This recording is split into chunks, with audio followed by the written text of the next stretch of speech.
Assalamualaikum warahmatullahi wabarakatuh. Salam sejahtera untuk kita semua. Salam jas merah. Ya, kembali lagi dengan saya Agus Salim SPD, Guru Sejarah SMA Negeri 5 Bagan Sinemba.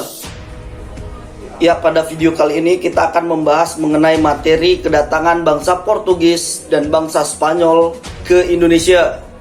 Ini merupakan materi pertemuan ketiga untuk sejarah Indonesia kelas 11. Sejarah telah membuktikan bangsa yang besar dan maju tidak hanya karena memiliki sumber daya alam melimpah, akan tetapi ketika bangsa itu mampu mengatasi tantangan, hambatan dan meresponnya dengan solusi yang tepat. Ketika bangsa tersebut berhasil mengatasi permasalahan yang dihadapi, bangsa itu semakin berkembang dan maju.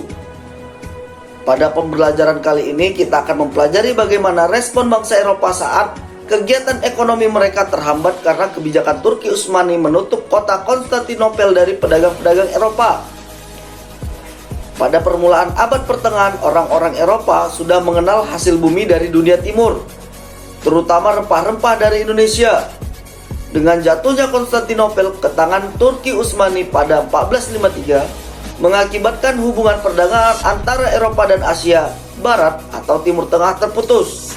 Hal ini mendorong orang-orang Eropa mencari jalan sendiri ke dunia timur untuk mendapatkan rempah-rempah yang sangat mereka butuhkan. Melalui penjelajahan samudera, akhirnya bangsa-bangsa barat berhasil mencapai Indonesia. Kedatangan bangsa-bangsa barat di Indonesia pada mulanya lewat kongsi-kongsi perdagangan berusaha untuk menguasai perdagangan rempah-rempah di Indonesia melalui praktek monopoli. Bangsa Portugis telah berhasil mencapai India atau Calicut.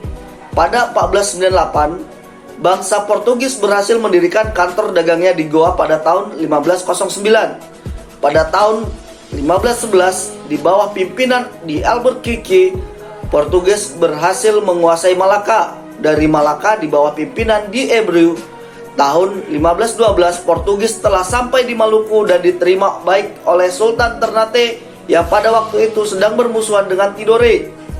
Portugis berhasil mendirikan benteng dan mendapatkan monopoli perdagangan Maluku. Portugis juga aktif menyebarkan agama Kristen Katolik dengan tokohnya yang terkenal ialah Franciscus Xaverius.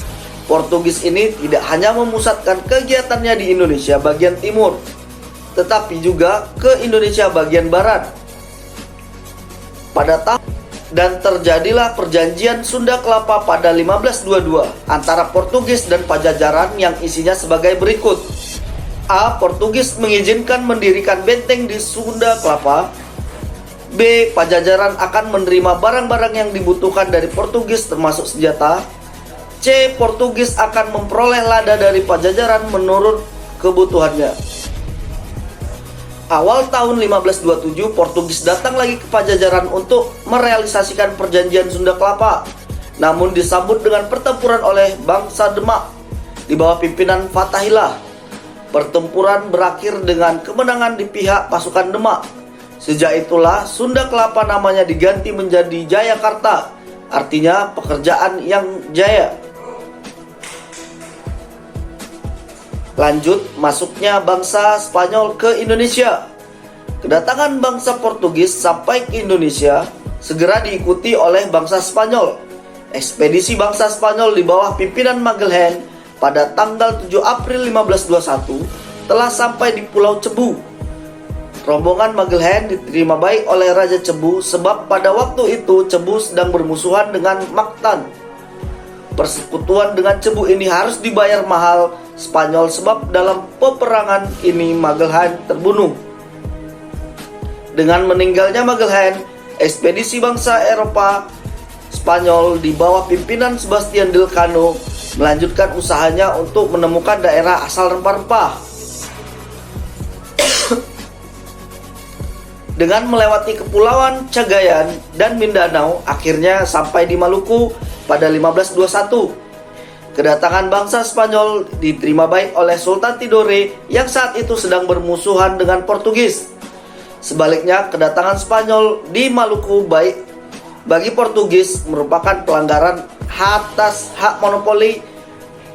Oleh karena itu, timbullah persaingan antara Portugis dan Spanyol. Sebelum terjadi peperangan besar, akhirnya diadakan perjanjian Saragossa pada 22 April 1529 yang isinya sebagai berikut. A. Spanyol harus meninggalkan Maluku dan memusatkan kegiatannya di Filipina. B. Portugis tetap melakukan aktivitas perdagangan di Maluku. Ya, sekian penjelasan mengenai masuknya bangsa Portugis dan Spanyol ke Indonesia. Semoga bermanfaat. Jangan lupa mengerjakan tugas di aplikasi psikologi. Saya akhiri. Wabillahi taufik wal hidayah. Assalamualaikum warahmatullahi wabarakatuh. Salam jas merah.